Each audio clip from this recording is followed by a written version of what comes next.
Moving on to the next topic. Does a president's character matter?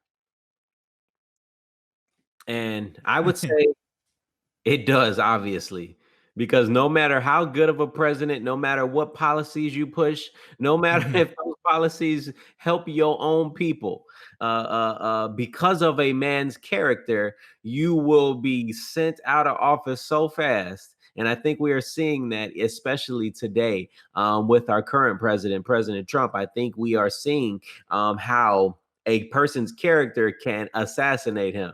I mean, I've never seen a president tweet as much on what's on his mind. Oh man, here's another thing. We don't mention this so often, but if President Obama would have pulled half of what President Lord. Trump, let's just be real here.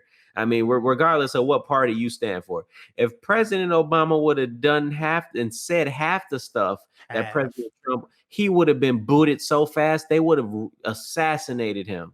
They would have hung Yeah. him, literally hung him. So I think a person's character does matter. And as you can see, man, there are so many people that were able to just, and I'm not, look, folks, if you know me, you know my voting and my policies, ideologies, and worldviews on things. But man, people turned so many blind eyes when it came to President Trump and his character because of his policies, right? It was like a lot of Christians did too. It's like, man, well, what does Christian mean? You know what I mean? And so it was like, oh, well, we don't need this. But does a Mhm. president's character matter? I would say yes, it does. And it matters a lot. It matters a lot for people that don't know policies. It matters, Yeah. and are young and they're just trying to, young people for that matter. Let's look at the kids. A Mhm. person's character is everything. When they see you out here with a Grinch type of smile on your face every day, they're not going to be as apt in receiving you. So a person, and when they hear you say certain things, essentially you are shaping their Mhm. thoughts on things. You are molding their thoughts on things. And if their parents are saying that this behavior is okay, guess what? They're going to look at you as being our president, and they're going to want to be like you. They're going to want to talk like you. They're going to want to do the things that you do and think that it's okay. And it's not, because a person's character is everything. If you don't, like, putting all money aside, putting all, religion aside, putting all our own personal bias, a character is a lot. I don't want to be around people that have bad characters. Like, I'm Mhm. not going to want to be seen with you. Money is not everything. It's a lot of things, but it's not everything. Yeah. And so a person character means a lot. No, I couldn't have said it better. I would say just my just to preface everything, we don't disclose, politics, political choices and things like that. For all we know, either of us could have voted for Trump or not, whether we agree or disagree. So we that's ambiguous. We won't discuss or give suggestions as to which political person you could. If you like Biden, that's good. If you like Trump, so on and so forth. Okay. My standpoint is yes, it's not even a question for me that character matters. I do think that I do think that there have been a lot of passes that were given to our president. I do think he got a lot more passes from his political party. Obviously, the Democrats they went to the opposite extreme where they everything he would say or do was wrong, and I didn't agree with that because there were Hmm. some times that I did agree with things that he said, Right. shocker, but there were certain times where I didn't just look down and say, or he you could clearly tell he was joking, and they'll go to the most highest extreme and be like, "Oh my goodness, he Or said he do could say this." something in passing and they would take it to the highest extreme as Yeah, well. the man was joking. The guy has, a twisted sense of humor in the sense that like he'll speak his mind, which no, you can't name too many politicians that have done that. And I think that's what appealed to people was that he appealed to a demographic that wanted more realness. And I wouldn't even the word realness I'm using very loosely. So please follow me when I say that. They wanted somebody who was more real and authentic to who they are versus someone who was trying to be something that other everybody else wants. But the sad reality is that's exactly what it that's the irony is he did play a Yeah. role of what people wanted. He wasn't being completely true to himself. He didn't it was a lot of things that he had differences opinions on. He had a different view of abortion. He had a different some people argue there was times where he was a Democrat. Like it was a lot of different things that come into play. But he in essence pandered to what Yeah. was wanted from and I'm and the big issue that we have from a church worldview of President Trump, I believe, is we get too many people get caught up in the religious right of America, and the religious right is there's a lot of toxic aspects to it because again, the name of it, if you're a Christian, the name should already caution you the religious right. Why would you want to be a part of the religious right? That sounds like some Pharisee type, like Oh, that's no. an actual name for people? They're called themselves the religious right? Yeah, that's what they call that was a huge concept that came into play around the days of Ronald Reagan, where they had this voters block that they referred to as a religious right. Basically, people because there was a time, believe it or not, that we talked about the conversation of systematic racism, and we also talked about legislating morality. But there was a time, believe it or not, where Christians and conservatives did not really care about abortion. But guess what? They came up with this concept and ideology of the religious right where they had specific things that they wanted Christians to fight for, and they and used the Ronald Reagan to bring up to create a platform for this new bloc called the religious right. And Wow, the never knew. main things they cared about was obviously religious freedom, they cared about Israel and all that stuff, and they cared about abortion, and so that became a voters block, and so what happened was the Republican Party had to pander they began to pander to that group, and that's my issue. It's a very poor faith type of way that I think a lot of Republicans look at Christians. They're looking at them and they dangle these different things. They're dangling Roe versus Wade.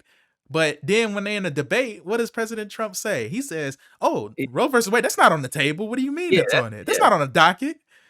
yeah. Basically, and then even the new judge that they put in place, she says she doesn't foresee overturning it. But that was a huge matter for Christians, just wanting that overturned. So my point in saying all of this is a lot of things that are done in poor faith. It's not really done like a lot of their political moves are not done because they really have these strong convictions as Christians. They pander, and that was my biggest issue when it comes to. So when we're talking about character with the president, I do think it matters, but I think the reason why it matters is because you have to be an example. And I'm not saying President Obama was the perfect example. I'm not saying President Bush was the perfect example. We know that Bill Clinton wasn't a good example. These are all poor. Like in one way or another, you can pick them apart for however you see them. Some people felt that President Obama didn't have enough backbone and that he wasn't a strong enough man to lead. Like that was a huge criticism, and I don't agree with that. But that was a huge criticism was that he didn't have enough backbone, that he was afraid of ISIS and all these different things, that he just didn't really have the grit to stand as the leader. But somehow Trump does, and people believe President Trump. They looked at him as an authoritative figure that would stand, and to them for the most part, he at least gave that impression, even to his base to this point. Think about it. Even by all accounts, it's looking like he's not going to be able to make up those votes that he thinks were fraudulent. It looks like he's not going to make up that ground. It looks like these votes are looking legitimate. It looks like uh, Joe Biden will be the next president. But President Trump, he really believes that he won. Like he really believes that he won it, and he's really going out of his way to fight it and whatnot.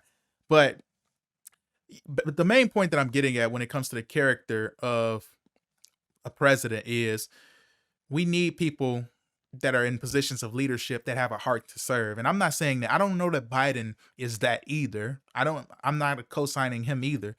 But at the very least, sometimes you look at it and you say, some people use the quote, it's better, to go with the devil you know than the devil you don't know. Biden's been in politics for 47 years, and you pretty much know what to expect from him. He was just the vice president with Obama. You know what to expect from him. He is the quote unquote devil that you know, and that's not great. I don't think he's just the status quo. I don't think that's great. which is why I didn't vote for him. But you know, in this case, we have two devils that which devil is going to be the worst, and Yep. and that's why people believe in, like they say, well, the Republican the party has a lot of Christian things that they are still protecting and fighting for. So they're still fighting for several Christian things, even if I don't agree with everything, even if I don't agree with the character of Trump, and that's fine. I respect that opinion, but I don't think it should be a if you just voted because you believe that his character it does matter, but not to the extent to where you feel like we need a different party in there that won't fight for those things, which might make it harder for you to practice your faith. Like some people believe, oh, once, and it might be the case, but once President Biden is in here, there's going to be more shutdowns, more persecution of the church if you hold that worldview. There's a lot of people that really believe it's going to be worse as far as that, and they don't trust the leadership. They don't want more things closing down. They don't want more businesses shutting down. I don't know what that's going to look like. What we can do is pray for certain. But my thing is, for me personally, I can't look to a man that's the president who doesn't hold himself in that type of honor. And as a minister, I just put myself in a position as a minister. If a pastor acted that way, like you would never want any leader in your church acting the way Trump acts, and to turn a blind eye to that, I'm not saying don't pray for them. I'm not saying don't pray for anybody. Definitely pray for them. But to turn a blind eye to that, he should have. The reality is, a lot of people fell asleep during the Republican primaries. He should have never made it that far. There were other candidates that actually had relations who did espouse the Bible. Like there were guys, I think, like, and I'm not saying he's great, but like Rubio is a known Christian, but there were Christians on that platform who you could have put in place who would have actually held up the level of integrity that you would like. They're not perfect. I'm not saying anybody was a perfect candidate, but there were definitely guys that were better than him that still would have held up those things. And so that's what I would push for is, if you want to vote Republican, if you want whatever you want to vote, independent or whatever, does their character hold up in a way that you can point to them? Like I don't know how you can truly point to a man and use them as an example for your children. I couldn't use him as an example for my children to Definitely. say this is a good leader in this regard. There may be some areas that I'm like, yeah, I did like his leadership here, but no, by and large, there are too many character flaws, and there was a lot of they gave a lot of passes to him, and I'm not giving him those passes personally. I wouldn't give those. They would have never gave those passes to Obama. And yeah, you could say my bias is because he's black in that way, but I just know as a black man, there's certain freedoms, Oh, man. It yes. must be nice. Is all I say. It must be Right. nice. If you know, you know, he would have never gotten those opportunities. He wouldn't have They made it talked past about 4. him for what he wear, like a brown suit one time or something Yeah, like he that. had like a khaki or whatever color suit, Man, and they they went murdered him. through Obama, man. They murdered him for a suit, not for what he said, not for what he did, not for necessarily what he did, what he wore. Yeah, not for the tweets he put out, but man, this world, man, crazy times. So, dude, what you think? You think we didn't covered our topics pretty fairly well here? I don't know, man. We gotta let the viewers and listeners be the judge, man. But I think we have some heavy topics, and I think, man, at the end of the day, I'm sure we went against the grain of what the world expects, and so that's really all that matters to me. That's it right there, man. So, thank you all for checking in with us and listening with Talks Against the Grain. We'll see you next time. Take it easy.